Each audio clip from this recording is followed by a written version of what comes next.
진리 안에서 서로 사랑합시다. 그리고 셋째로 마지막으로 잘못된 가르침을 경계합시다.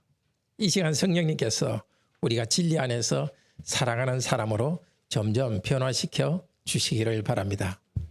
첫째로 하나님의 은혜가 진리와 사랑 가운데 성도인 우리와 함께 있으므로 감사합시다. 1절에서 오늘 편지를 쓴 사람은 자기를 장로라고 말합니다. 장로는 요즘도 장로가 있지만 지금 장로와는 다르게 여기서 장로는 한 교회나 여러 교회를 목양하는 목사 역할을 하는 사람을 장로라고 합니다. 지금도 법적으로는 우리 목사도 가르치는 장로다 이렇게 해서 크게 봐서는 장로의 하나입니다. 사도 요한은 자기를 장로라고 이렇게 소개합니다. 그리고 편지를 받는 사람을 부녀와 그의 자녀들이라고 말합니다. 택하심을 받은 부녀와 그의 자녀들. 여기 부녀는 여주인이라는 뜻이고 구체적으로는 교회를 두고 부녀라고 말합니다. 왜냐하면 하나님 아버지가 계신데 교회는 어머니처럼 성도를 사랑하고 돌보기 때문입니다. 그리고 그의 자녀들이라는 것은 교회의 성도들을 말합니다. 선택받은 교회와 그 성도들에게 오늘 이 편지를 쓰고 있습니다. 오늘 이 자리에 예배에 참석하신 우리 관악교회 성도님들에게 주시는 말씀입니다. 사도 요한은 교회와 성도들이 참으로 사랑한다고 합니다. 이 참으로 이건 진리 안에서 이 뜻입니다. 진리 안에서 사랑한다고 말합니다. 그리고 사도 요한과 함께 있던 성도들은 진리를 아는 자들이라고 말합니다. 진리 때문에 서로 사랑합니다. 이 진리는 우리와 함께 거하며 영원히 함께 거하는 하나님의 진리입니다. 진리는 말로 전해진 복음을 진리라고 합니다. 주 예수 그리스도와 그분의 구원에 관한 내용이 바로 진리입니다. 복음을 말씀을 듣고 믿은 성도는 함께 하나님의 자녀가 되었습니다. 그래서 믿음 때문에 한 공동체가 되었고 서로 사랑합니다. 여기 있는 우리들도 복음 진리를 믿고 하나의 지체, 하나의 몸의 지체가 되었기 때문에 서로 사랑합니다. 그런데 진리는 말로 전해지는 복음이면서 동시에 예수 그리스도 그분 자신이 진리라고 합니다. 요한복음 1장 14절에는 말씀이 육신이 되어 우리 가운데 거하심에 그 영광을 보니 아버지의 독생자의 영광이요 은혜와 진리가 충만하니라. 예수님 그분 안에 진리가 충만합니다. 또 요한복음 14장 6절에서도 같은 말을 합니다. 예수님 자신이 스스로에 대해서 나는 길이요 진리요 생명이라고 하십니다.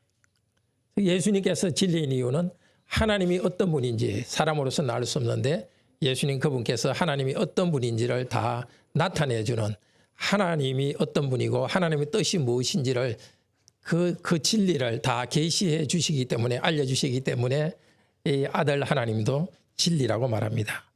그런데 진리는 또 성령님에 대해서도 그렇게 말합니다. 요한일서 5장 6절에 증언하는 이는 성령이시니 성령은 진리니라. 성령 하나님께서는 예수님이 누구신지 증언하고 가르치기 때문에 진리이십니다. 또 요한복음 14장 16절에서도 예수님께서 이렇게 말씀하십니다. 내가 아버지께 구하겠으니 그가 또 다른 보혜사를 너에게 주사 영원토록 너희와 함께 있게 하리니 그는 진리의 영이라. 성령님을 진리의 영이라고 합니다. 우리 성도는 복음 메시지를 받아들이고 복음을 받아들임으로써 진리를 우리 안에 채웁니다.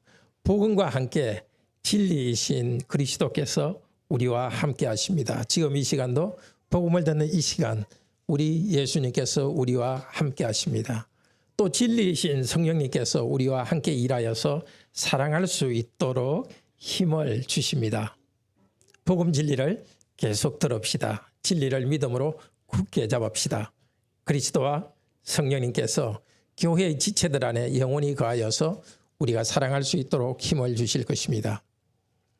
3절에서는 은혜, 긍휼, 평강이 성도들과 함께 있을 것입니다 라고 말합니다. 은혜는 하나님께서 우리 사람에게 공짜로 주시는 그 사랑을 말합니다. 긍휼도 은혜와 비슷한 말입니다. 평강은 하나님의 은혜와 긍휼 가운데 하나님께서 주시는 모든 영적 축복 전체를 평강이라고 말합니다.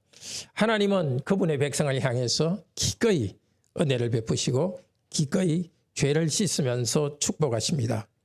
하나님의 은혜가 항상 먼저 있고 긍휼과 평강은 그 뒤를 따라서 나옵니다.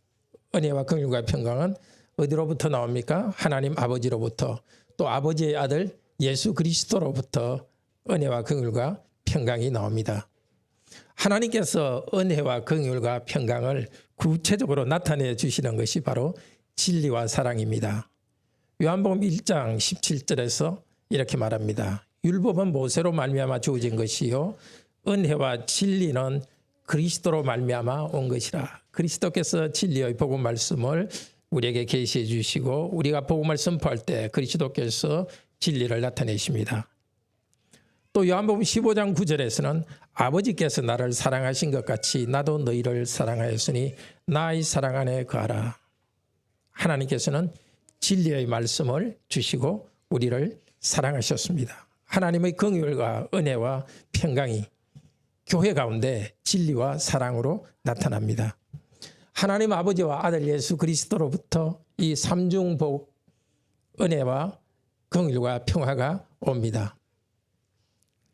예수 그리스도의 복음을 통해서 하나님을 믿는 모든 자들이 하나님의 아들이라는 사실이 드러났습니다.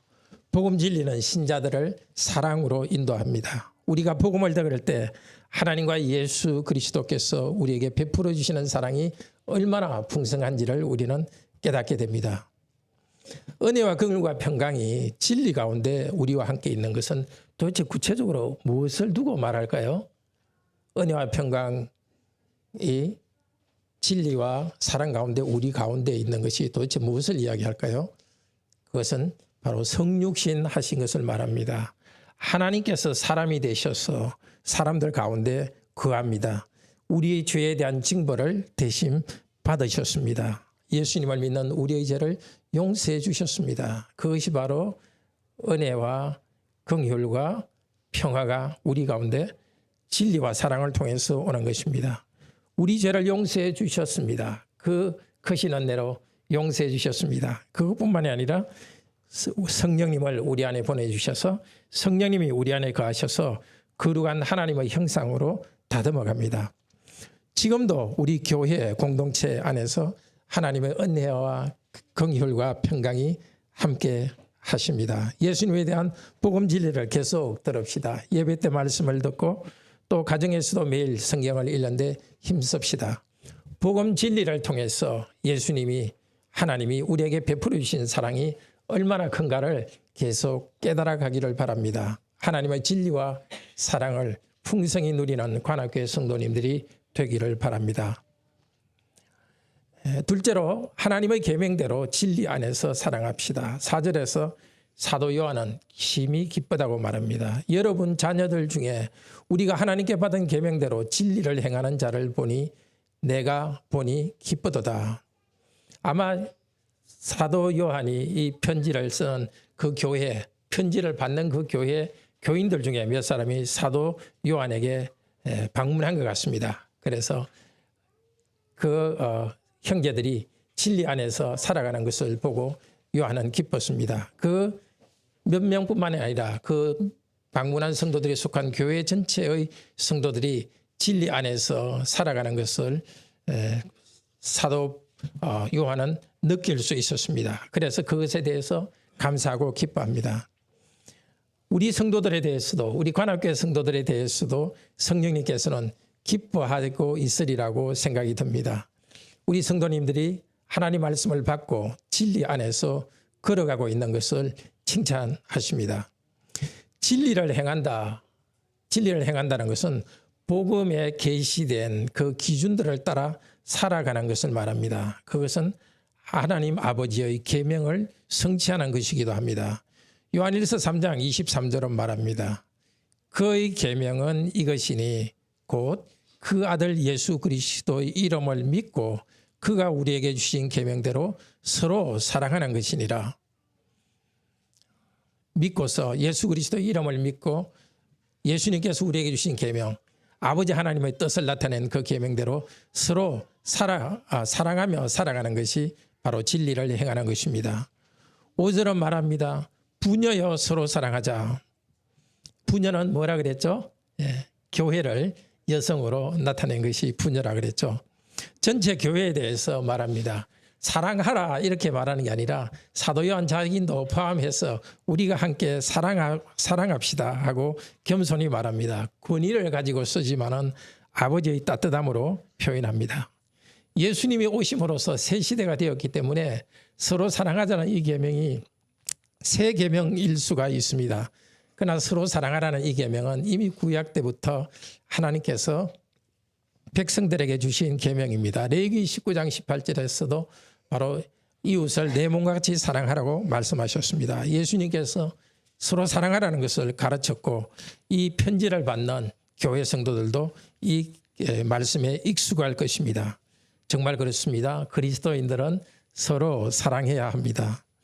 우리 모두가 간직해야 될 삶의 기초입니다. 예수께서 먼저 우리를 위해 낮아지시고 성육신 하셨습니다. 몸을 가지고 오셨습니다. 사랑을 먼저 받은 우리도 예수님을 따라서 성육신적인 사랑으로 다른 사람을 사랑합니다. 사랑이란 것은 어떤 사람이 필요할 때 그 필요를 채우기 위해서 대가를 치르면서 돕는 것입니다. 다른 사람을 위해 자신을 희생할 준비까지 하여야 합니다. 요한 1서 3장 16절 18절 아주 중요한 구절인데요. 한번 찾아볼까요? 요한 1서 3장 16절 18절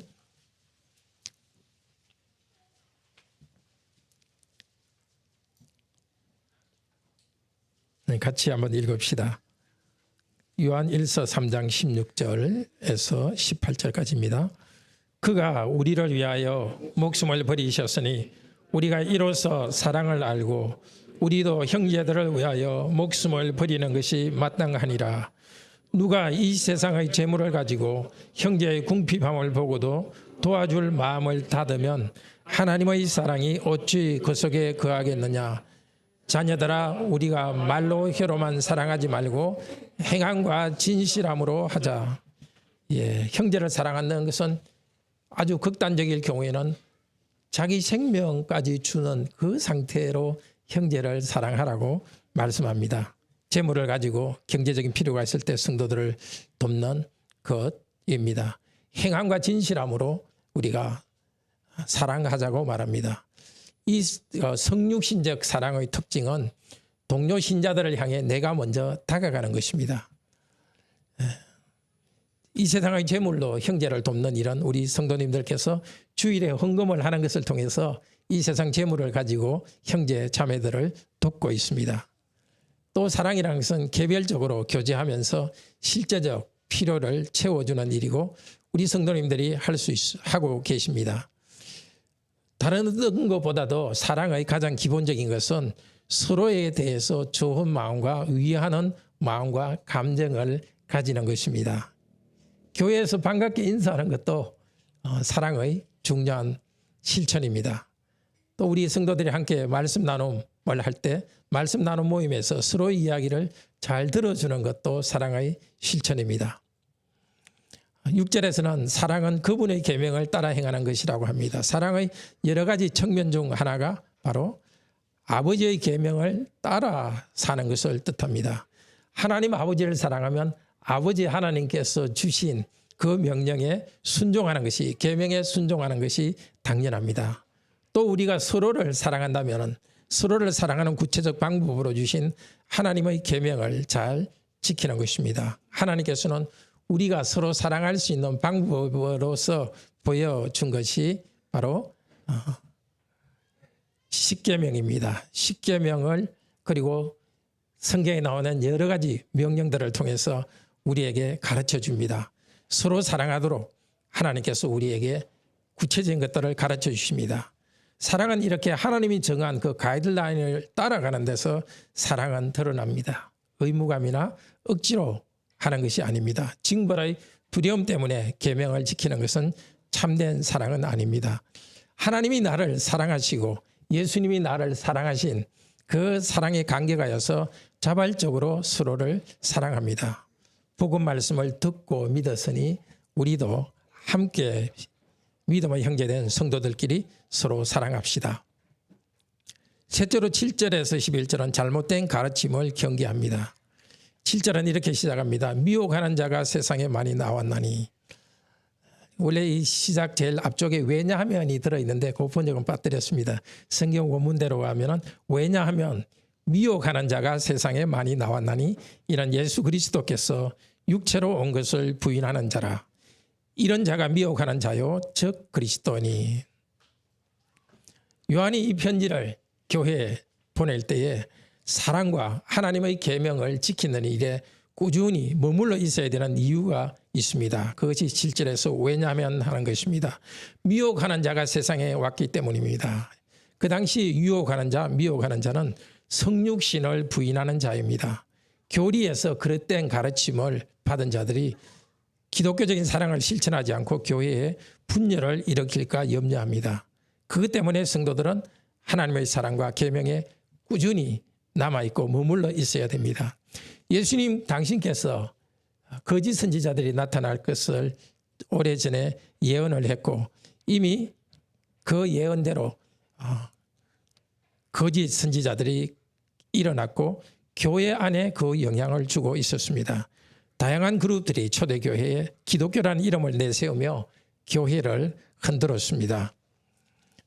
그때 이단들 중에는 그리스도께서 육체로 오신 것을 부인하는 자들이 있었습니다. 성육신을 부인하는 자들이 있었습니다. 육체로 오심, 예수 그리스도께서 육체로 왔다 할 때 이것은 과거에 대해서도 쓰여질 수 있고 지금 와 있다는 현재에도 쓰일 수 있고 미래에 대해서도 쓰일 수 있습니다. 실제로 예수 그리스도께서 몸을 가지고 온 것은 과거에 일어난 일이지만 계속해서 현재 예수님께서는 몸을 가지고 계시고 앞으로도 몸을 가지고 영원히 몸을 가진 분으로 계실 것입니다. 그런데 그때 이단들 중에 영지주의자들은 그런 이단들은 예수님께서 육체를 가지고 계심을 부인합니다. 그들 중에 어떤 자들은 이렇게 주장합니다. 예수라는 청년이 있는데 그 위에 그리스도라는 영이 왔다가 세례받을 때 왔다가 그 다음에 이 십자가에서 이 예수가 달릴 때 그 위에 있는 그 영은 떠났다. 이렇게 해서 예수님이 몸을 가지고 온 것이 한순간에 있는 일이고 지금은 예수님은 몸을 가지고 있지 않고 영으로만 있다고 그렇게 주장했습니다. 올바른 성육신 교리를 고백하지 않는 이 자들은 속이는 자요 즉 그리스도입니다. 그래서 사도는 8절에서 경계하고 있습니다. 너희는 삼가 우리가 일한 것을 잃지 않고 오직 온전한 상을 받으라. 성도들이 이단적 가르침으로 넘어가면 요한이 수고하면서 교회를 세운 것이 헛수고가 됩니다. 기독교적 삶을 바로 살 때 우리는 천국에서 하나님께서 상급을 우리에게 주실 것입니다. 그렇지만 진리 안에 계속 머물러 있지 않으면 하나님이 약속하신 것을 잃어버릴 수 있습니다. 그래서 9절에서 하는 말입니다. 지나쳐 그리스도의 교훈 안에 거하지 아니하는 자는 하나님을 모시지 못합니다. 지나친다는 것은 진보한다는 뜻입니다. 성경에 계시된 것 이상으로 자기의 사상을 만들어서 진보하는 것은 성경에 계시된 진리와 상충합니다. 그리스도께서 육체로 오신 것을 부인하는 자는 하나님에 대한 잘못된 이해 또 하나님에게 나아가는 길에 대한 잘못된 이해를 가지고 있습니다. 하나님의 아들께서 사람과 하나님으로서 하나님께 나아가는 중보자가 되신다는 것을 그들은 부인합니다. 그리스도께서는 이 세상에 나타나셨고 죽으셨고 부활하는 것을 통해 중보자의 일을 하고 그리스도를 믿음으로써 우리가 아버지 하나님을 우리의 아버지로 모시게 됩니다.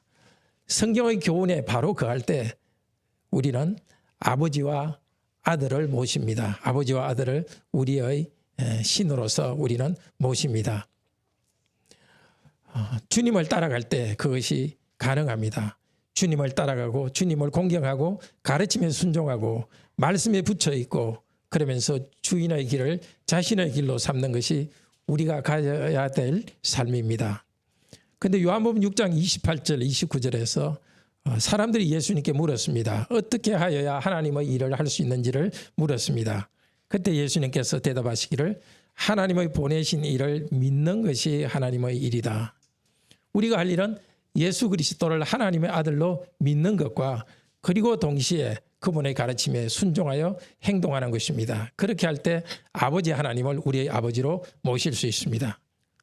사도는 10절에서 말합니다. 이 교훈을 가지지 않고 바른 교훈을 가지지 않고 너에게 나아가는 자들은 그 집에 들이지도 말고 인사도 하지 말라. 여기 인사는 환영한다는 뜻입니다. 거짓을 가르치는 순회 전도자들이 이 성육신도 부인하면서 순회 전도자들이 여기저기 다니는데 그런 사람들을 인사를 하지 말라는 것입니다.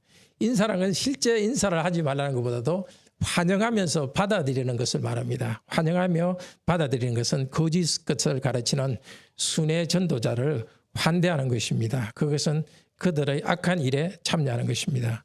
오늘날 우리도 이단적인 가르침이나 그 사람들에 대한 호기심을 가지거나 관계하는 일이 없도록 주의해야 되겠습니다. 교회에서 진리의 말씀을 부지런히 배우도록 합시다. 형제 자매 여러분, 하나님께서는 은혜와 긍휼과 평강을 우리에게 계속 주실 것입니다. 하나님께서는 복음 진리를 우리에게 주셨고 우리를 사랑하십니다.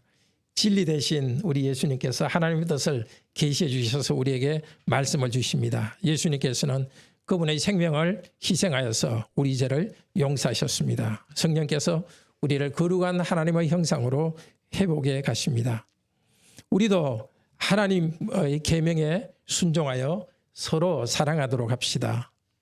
진리 대신 예수 그리스도를 우리가 함께 한 주님으로, 우리 공동의 주님으로 우리가 믿으니까 진리 안에서 서로 사랑하도록 합시다. 말씀을 잘 배워서 이단적 가르침에 넘어가지 말고 말씀으로 하나가 됩시다. 이번 주 한 주도 복음 말씀의 진리를 굳게 붙잡고 사랑하며 섬길 기회를 찾으면서 실천하는 하루가 되기를 바랍니다. 네, 하나님 은혜 감사하면서 우리 감사의 찬송 220장 찬송합시다.